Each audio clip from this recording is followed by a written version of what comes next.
4টে করে লুচি, আলুর তরকারি আর একটা করে রসগোল্লা। এই হচ্ছে শশা গাছ, এই সব হচ্ছে শশা গাছ এগুলো। আর এই হচ্ছে ছোট ছোট, এটা কিসের গাছ এগুলো? মূলো।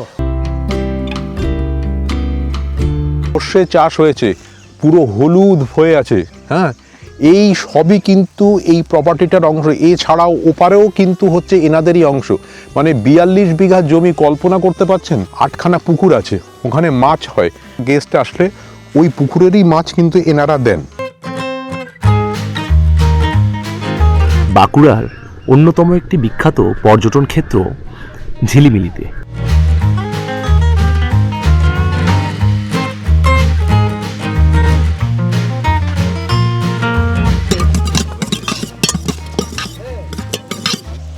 আচ্ছা দেখুন, এখানে না পেঁয়াজ গাছ এরা হচ্ছে লাগাচ্ছেন, মাটি খুঁড়ে এরকম জল ঢেলে। সব শাল জঙ্গলে ঘেরা ছিল, তার মধ্যিখানে বাড়ি ছিল। তখন রাজাদের তো ছিল, ইংরেজদের। বাবার নেতাজি সুভাষচন্দ্র বোসকে দেখেছেন, এইটা গেছেন।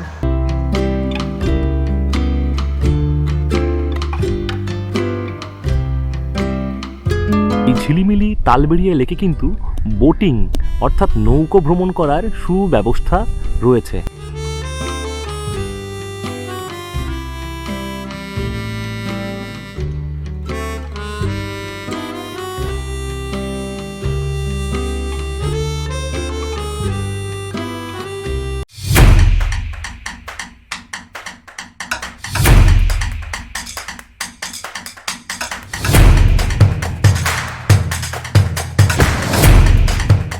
আজকে এখন এসে গেছি আমাদের ব্রেকফাস্ট টেবিলে। এখানে ব্রেকফাস্টে আমাদের দিয়েছেন 4টে করে লুচি, হ্যাঁ, সাদা আলুর তরকারি, আলু চচ্চড়ি আর কি, আলুর তরকারি আর একটা করে রসগোল্লা। বেশ, রসগোল্লাগুলো কিন্তু সলিড, মানে কলকাতার মতো এই কী বলে হালকা বা তুলতুলে নয়, কিন্তু রসগোল্লার টেস্টটা ভালো। আমি যদিও রসগোল্লা খাই না, মিষ্টি আমি খাই না একদম, তাও কালকে ওই নিত্যানন্দবাবু রিকোয়েস্ট করলেন বললে একটা খেয়ে দেখলাম, সত্যি ভালো। গুড়ের রসগোল্লা, নতুন গুড়ের রসগোল্লা ভালো। তাহলে আমরা এখন ব্রেকফাস্ট শুরু করছি। শুরু করে আমরা আজকে নেক্সট ডেস্টিনেশনে স্টার্ট করব। Good morning. আজকে ঝাড়গ্রামের দ্বিতীয় দিন। আমাদের দ্বিতীয় দিনে আমাদের স্নান টান সমস্ত কিছু হয়ে গেছে। এখন সকাল সকাল আমরা স্নান করে ব্রেকফাস্ট করে আমরা নেক্সট ডেস্টিনেশনের জন্য রওনা দেব। আর আমাদের জায়গাটা তো খুবই সুন্দর লেগেছে, খুবই ভালো সুন্দর জায়গা। আর এখানকার মানে যারা স্টাফ রয়েছেন তাদের ব্যবহার খুবই ভালো। এমনি সবই খুব ভালো, কোনো অসুবিধে নেই। এখানে এসে থাকতে পারেন, পুরো একটা প্রাকৃতিক পরিবেশের মধ্যে, গ্রাম্য পরিবেশের মধ্যে থাকা। আর যেটা এখানে একটু মানে খামতি আছে, সেই জিনিসটা হলো ঘরে একটু আলোটা খুবই কম। মানে যারা আর কি ফটোশ্যুট টুট করে তাদের ইয়েটা কমই লাগছে, আলোটা। ঘরে জিনিসপত্র দেখাতে অসুবিধে হচ্ছে, আর জিনিসপত্র রাখারও খুব অসুবিধা। একটা ওয়ার্ড্রোব নেই ওখানে, জিনিসপত্র রাখতেও অসুবিধে হচ্ছে। আর বাথরুমে আরেকটা র্যাক থাকলে ভালো হতো। আর ঘরের মধ্যে জলের গ্লাস, জলের জাগ এগুলো নেই, এগুলো বারবার চেয়ে আনতে হচ্ছে। এই কিছু কিছু জিনিস আছে। মানে এইটা কিন্তু পুরোপুরি গ্রাম্য পরিবেশ। তো আগেও বলেছিলাম গ্রাম্য পরিবেশে এই রিসর্টটা আছে। এই এরিয়াটা অ্যাকচুয়ালি ঝাড়গ্রাম নয়, এটাকে বলে হচ্ছে ঝাড়গ্রাম থেকে প্রায় 4 কিলোমিটার আরও হচ্ছে ভেতরে এগিয়ে আসতে হবে টুয়ার্ডস বেলপাহাড়ি। এইটা হচ্ছে এই জায়গাটার অ্যাকচুয়াল নাম হচ্ছে নেকড়াডোবা নাম। এই সাইডটা নেকড়াডোবা। আর ওই যে রাস্তাটা ওখানে হচ্ছে থাকে, যেটা হচ্ছে রাস্তাটা আছে, সেই রাস্তার ওপারটা হচ্ছে লক্ষ্মীসাগর। এই দুটো এলাকা। তা এইবারে আপনারা যদি এখানে এখানে কিন্তু একটা কথাই বলে দিই যে এখানে কিন্তু কেউ লাক্সারি জিনিস হোটেলে থেকে যেটা আশা করেন, যেটা আমরা হচ্ছে দেখি সচরাচর হোটেলে গিয়ে, সেটা আশা করে আসবেন না, তাহলে কিন্তু এখানে হচ্ছে পাবেন না সেটা। এখানে পুরো গ্রাম্য পরিবেশ, যেটুকু জিনিস যেটুকু মানে মানে প্রয়োজনীয় সেটুকু আছে। কিছু কিছু প্রস অ্যান্ড কনস আছে, আমি বলবো, যেগুলো মাইনাস পয়েন্ট, যেগুলো প্লাস পয়েন্ট অবশ্যই হচ্ছে এদের এক নম্বর হচ্ছে এদের হচ্ছে ব্যবহার। প্রত্যেকটা লোক কিন্তু মানুষ, মানে খুব ভালো, এবং এদের যে হচ্ছে স্বাভাবিক সারল্য, স্বাভাবিক যে হচ্ছে আতিথেয়তা, এটা আমি ভাষায় প্রকাশ করতে পারবো না, সত্যিই ভালো। আর দ্বিতীয় কথা হচ্ছে এনাদের যে ফুড কোয়ালিটি, এই ফুড কোয়ালিটি কিন্তু এখানকার ফুড কোয়ালিটি কিন্তু একদম ঘরোয়া, কোনো তেল ঝাল মশলার কোনো ব্যাপার নেই, একদম ঘরোয়া। এই যে কমল মাহাতো, ইনি হচ্ছে এখানকার রান্নাটা ম্যাক্সিমাম করেন। তা এনার রান্নার হাত সত্যি অসাধারণ, খুবই ভালো। মানে কালকে যে কটা আইটেম খেয়েছি, মানে খুব আহামরি যে বিশাল কিছু তা নয়, কিন্তু যেটুকু করেছেন একদম ঘরোয়া, কোনো তেল ঝাল মশলা অতিরিক্ত কিছু নেই। রাতে যে মাংসটা খেয়েছিলাম খুবই ভালো ছিল। হ্যাঁ, এনারা কিন্তু থাকবেন, এনাদের হচ্ছে পাবেন আপনারা এখানে আসলে এনাদের সব সময় পাবেন।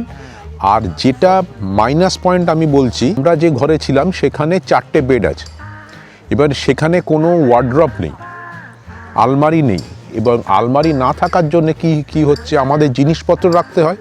তো জিনিসপত্র রাখতে গেলে অন্তত ঘরে আমি বলেছি একটা অন্তত র্যাক বা তাক বা ড্রয়ার এগুলো হচ্ছে রাখতে হয়। তা না হলে ধরুন মানি ব্যাগ, মোবাইল, চশমা এগুলো তো হচ্ছে রাখতে হয়। তো এগুলো কোথায় রাখবে? আমাদের নয়, দুজন এসছি, সেখানে হচ্ছে 4জন, মানে হচ্ছে একটা বিছানায় একটা জায়গায় আমরা হচ্ছে জিনিসপত্র রাখলাম, আর একটা খাটে হচ্ছে শুলাম। আমাদের সেরকম কোনো ম্যানেজ করতে অসুবিধে হয়নি। কিন্তু যদি 4জনই আসে তখন কিন্তু প্রবলেম হবে। তো এই হলো এনাদের কালকেও বলেছিলাম 42 বিঘা হচ্ছে জমি আছে। এই দেখছেন তো, এইখানে এই যে দেখছেন, এটা পুরোটাই কিন্তু এনাদের প্রপার্টি। এছাড়াও ওইদিকে আরও আছে, পেছনে আরও আছে। হ্যাঁ, এখানে বাইরে পুকুর আছে, 8খানা পুকুর আছে এখানে, আপনাদের যাওয়ার সময় দেখাবো, বোটও আছে। তা এইখানে দেখেছেন, এখানে সমস্ত হচ্ছে তরকারির গাছ, ফুলের গাছ সব আছে। এই হচ্ছে শশা গাছ, সব হচ্ছে শশা গাছ এগুলো। আর এই হচ্ছে ছোট এটা কিসের গাছ এগুলো? ও, এগুলো হচ্ছে মূলো আছে, ভেন্ডি গাছ আছে। তারপরে হচ্ছে এটা কি কফি? এইটা দেখছেন, এইটা হচ্ছে কফি কিন্তু।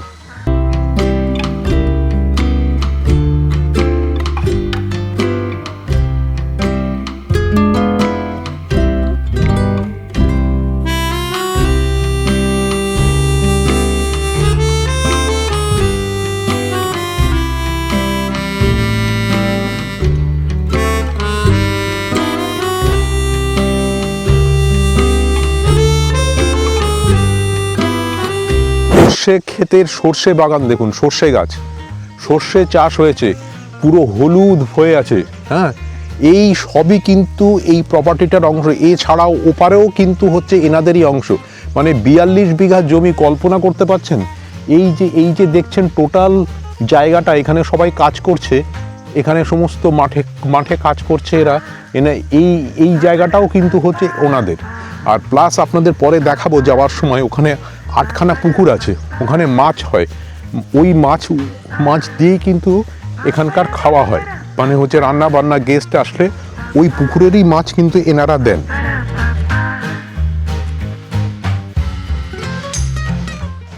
আচ্ছা দেখুন, এখানে না পেঁয়াজ গাছ এরা হচ্ছে লাগাচ্ছেন, মাটি খুঁড়ে এরকম জল ঢেলে এখানে পেঁয়াজ, যেমন ধান গাছ আমরা হচ্ছে বুনি, হ্যাঁ, ধান রোয়া হয় না, এইটা হচ্ছে পেঁয়াজ। এখানে হচ্ছে পেঁয়াজ বসানো হচ্ছে। এই দিদিরা এখানে হচ্ছে কাজ করছেন। হ্যাঁ, কতটা মানে কি অসাধারণ, কি দারুণ জায়গা। এই যে এই দিদি আমাকে ঠেলে নিয়ে এসে বলে চলো দেখে আসবে, চলো তুমি ওখানে। খুবই ভালো, মানে যেভাবে আতিথেয়তা করলেন না, আমি আর ভুলবো না। আমি যদি এদিকে আসি এখানেই আসবো। বর্ষাকালে আসতে হবে, মাছ ধরা দেখতে হবে না? হ্যাঁ, এবারে চলুন পুকুরটা দেখিয়ে আনি। কয়েকটা পুকুর আপনাদের দেখাই। এনা অনেক কটা পুকুর আছে, সব দেখিয়ে শেষ করতে পারবো না। এই দেখুন পুকুর, এই একটা পুকুর। হ্যাঁ, এখানে মাছ থাকে, মাছ চাষ হয়। রুই, কাতলা, মৃগেল, বাটা, এই সব মাছ কিন্তু এখানে চাষ হয়। এই পুকুরের মাছ ধরেই কিন্তু এনারা মানে অতিথিদের যারা গেস্ট আসেন তাদের খাওয়ান। ওনারা বলে দিলেন যে আমাদের বর্ষার সময় আসতে ছিপে মাছ ধরবো আর খাবো। এখানে এই টোটাল জায়গায় গরু আর মুরগির খামার হবে এখানটা। এই টোটাল জায়গাটায়। তা এইটাই দেখার যে এখনো পর্যন্ত অনেক কিছু কাজ বাকি আছে, অনেক বাকি আছে, মানে ফুল কমপ্লিট করতে যদি অনেক মানে প্রায় বছর 2-2.5 মানে লাগবে হ্যাঁ ফুল কমপ্লিট হতে। আপনার নামটা কি জানেন? আমার নাম বিদ্যুৎ বেজ। আচ্ছা, ইনি বিদ্যুৎ বেজ, মানে এখানকার কর্ণধার বলতে পারেন একজন। তা এনারা 6 ভাই। এখানে বাবা এখনো বেঁচে আছেন, বাবার 101 বছর বয়স হয়ে গেছে। বাবা, মানে এটা তো মানে সত্যি হাঁটা চলা একদম খালি চোখে বিনা চশমাতে রামায়ণ মহাভারত প্রতিদিন পাঠ হয় সন্ধ্যাবেলায়। আর বাবার জন্যে বাবা বলেছেন যে এইখানে যে গরু রাখার জন্য গরু রাখবি, এইগুলো ছিল আমাদের ওই ঝাড়গ্রামে ছিল। ঝাড়গ্রাম থেকে আমি নিয়ে এসেছি, ওখানে খাবার টাবারের সমস্যা দিয়ে নিয়ে এসেছি। এখন আবার এই শুরু করেছি এটা। এই সাইডটা টোটালটা গরুর হবে আর ওই দেশি মুরগি একটা প্রজেক্ট হবে। আর তার সাথে থাকবে ছাগল, মানে সবই থাকবে আর কি। মানে আমাদের আর বাইরে যেতে হবে না। এইখানে আমাদের এই সম্পত্তি বাবার মানে প্রায় 200 বছরের হলো। মানে পরের পর থাকতেন এই সব সাইডে, এগুলো সব শাল জঙ্গলে ঘেরা ছিল। তার মধ্যিখানে বাড়ি ছিল। তখন রাজাদের তো ছিল, ইংরেজদের। বাবার নেতাজি সুভাষচন্দ্র বোসকে দেখেছেন, এইটা গেছেন। হ্যাঁ, স্বাধীনতার আগে। আচ্ছা, তারপরে এইখানে ওই যে আমাদের প্রধানমন্ত্রী এসেছিলেন ইন্দিরা গান্ধী, প্রথম ফার্স্ট এইটার নাম হয়েছিল ইন্দিরা গান্ধী মাঠ বলে নাম এখনো পরিচিত আছে, ইন্দিরা মাঠ বলে। সেইটা তো 2000 বললেন, 2024 সালে উদ্বোধন হয়েছিল। 2024 আমাদের এখানে চাষবাড়ির হিসেবে থাকতাম আমরা ছোটোর থেকে। এখানে হয়েছি ফাঁকা জায়গা, একটা জঙ্গল, এই সাইডে সব আদিবাসীরা ওরা থাকে। ওরা খুবই ভালো, আমাদেরকে সব যথেষ্ট খুব ভালো হেল্প করে। হ্যাঁ, আর আপনার এইখানে যে আমরা ধান চাষেই প্রথমে করতাম, তারপরে আস্তে আস্তে দাদা ওই ডিএসপিতে দুর্গাপুর স্টিল প্ল্যান্টে কাজ করে ওই চিন্তা ভাবনা করে এই প্রজেক্টটা এইটা শুরু করেছে আর কি। আচ্ছা, দাদা ওই হিমাংশু বেজ। আচ্ছা আচ্ছা। আর আমার ভাই, ছোট ভাই নিত্যানন্দ বেজ, ওরা দুজনেই এই প্রজেক্টটা করে। আমি চাষবাস নিয়ে থাকি।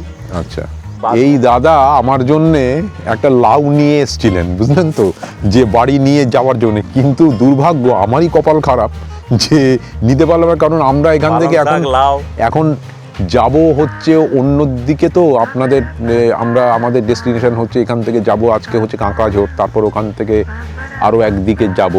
তা সেই কারণে আমি সত্যি আমার খুব খারাপ লাগবে। কাঁকড়াঝোড়ের আগে পড়বে আপনার তালবেড়িয়া ড্যামটা বাঁশবাড়ি লাইনে চলে গেল, আর কাঁকড়াঝোড়টা ওদলচুয়া লাইনে চলে গেল। তো কাঁকড়াঝোড় আপনি টাচ করে আবার ওই সাথে পিএম রাস্তা আছে, সোজা চলে আসবেন বাঁশবাড়িতে, তালবেড়িয়া ড্যাম পেয়ে যাবেন।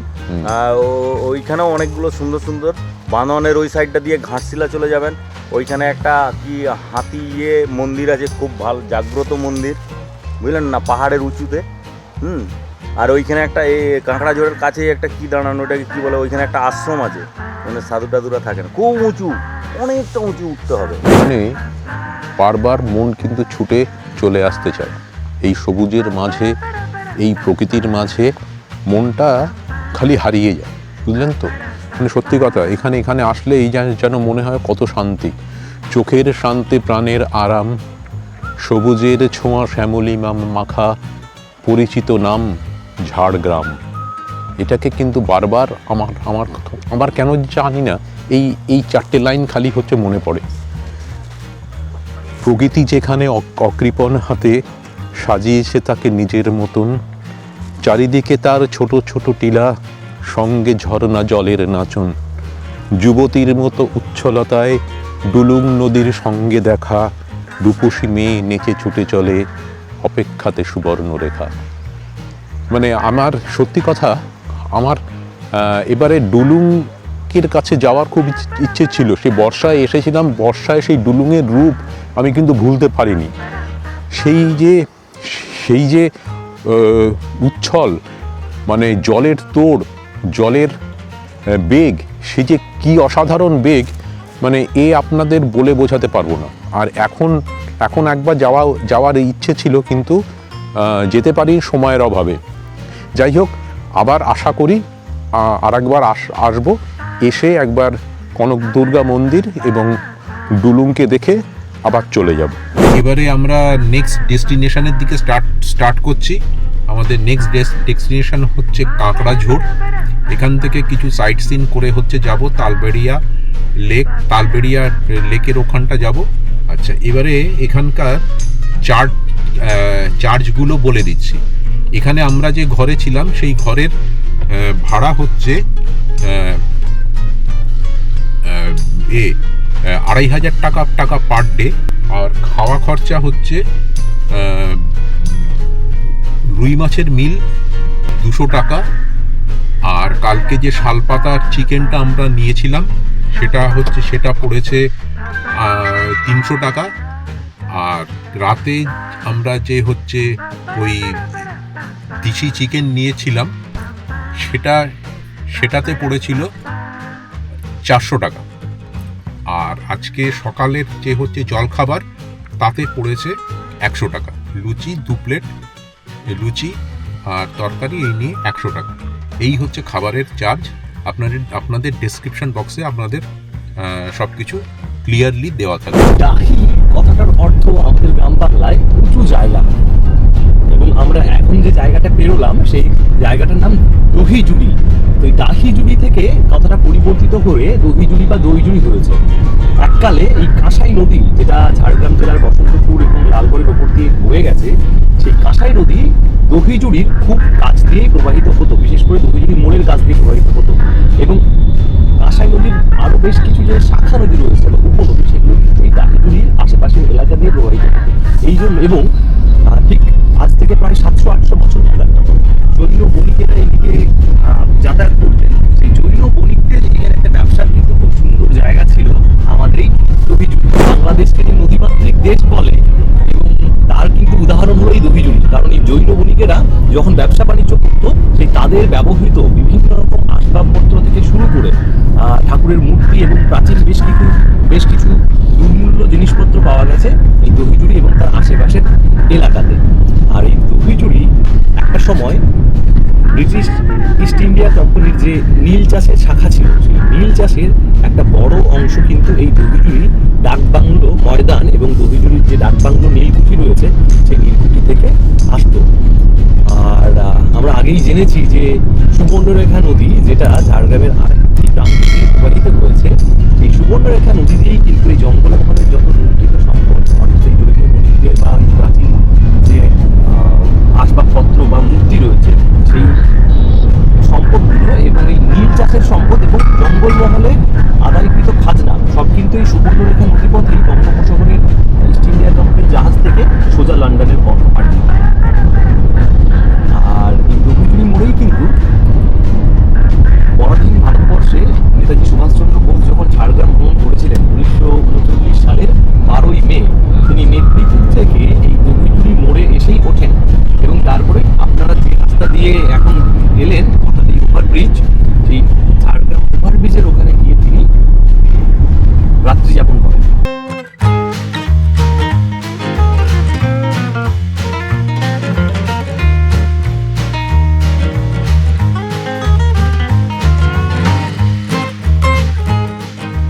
আমরা এখন বাঁশপাহাড়িতে আছি। বাঁশপাহাড়ি মানে এই বাঁশপাহাড়িটাই হচ্ছে ঝাড়গ্রাম জেলার শেষ সীমানা। এবং এই যে জঙ্গলটা দেখছেন, এই জঙ্গল আমাদের ধারের সাথেই হচ্ছে যাবে।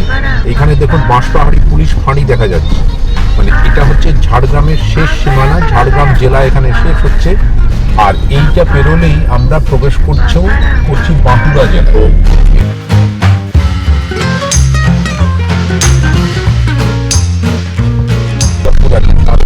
পুরুলিয়া ৭৭, নদী ১৮০, ধানবাদ ১৩৭।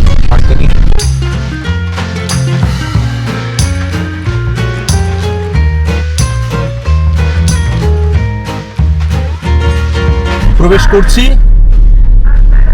ঝিলিমিলির সেই বিখ্যাত লেক তালবেড়িয়া। ঝিলিমিলির এই পাহাড়ি জঙ্গলের মাঝে এর অবস্থান। ঝিলিমিলির রানীও বলা যেতে পারে এই তালবেড়িয়া লেক।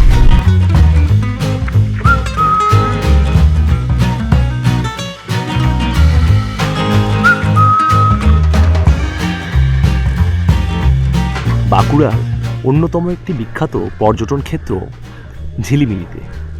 এই জায়গাটার নাম ঝিলিমিলি তালবেড়িয়া লেক। ঝিলিমিলি জায়গাটার নামকরণ ঝিলিমিলি হওয়ার পেছনে একটা প্রচলিত গল্প রয়েছে।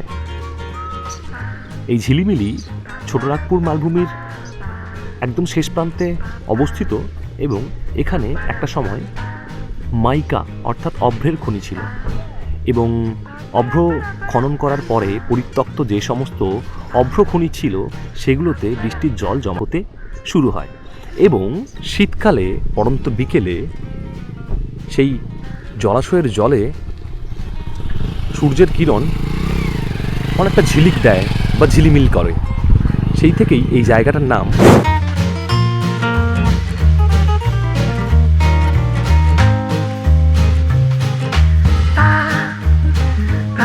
তালবেড়িয়া লেকের সামনে আছি। কিছুক্ষণ ফটোগ্রাফি করার পর আমরা এখানে পেয়ারা মাখা হচ্ছে, পেয়ারা কাটা হচ্ছে। এই মেয়েটা একটা বাচ্চা মেয়ে, এর নাম হচ্ছে প্রিয়াঙ্কা মাহাতো। হ্যাঁ, এই আমি বললাম যে হচ্ছে একটা পেয়ারা কেটে দে, 30 টাকা করে প্লেট। ওই একটা প্লেটে যতটা হচ্ছে ধরবে।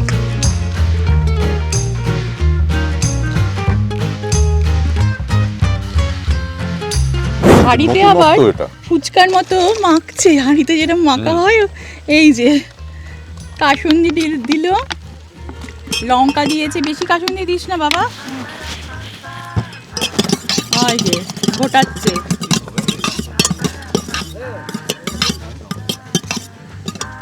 একটু গলাটাও শুকিয়ে এসেছিল, অনেকক্ষণ আগে খেয়েছি। মনে হচ্ছে একটু পাকা পেয়ারা খাই। এখানে সবাই খাচ্ছে, ছোটোখাটো জিনিস বিক্রি হচ্ছে। আজকে যেহেতু সোমবার, আজকে লোকজন কম, একদিক দিয়ে ভালো, আমরা ফাঁকায় ফাঁকায় ঘুরতে পারছি। এই ঝিলিমিলি তালবেড়িয়া লেকে কিন্তু বোটিং অর্থাৎ নৌকো ভ্রমণ করার সুব্যবস্থা রয়েছে। সামনে দেখতে পাচ্ছি একটি বোটে করে বেশ কিছু পর্যটক আসছেন এবং ওইদিকে আরও বেশ কিছু বোট দাঁড়িয়ে রয়েছে।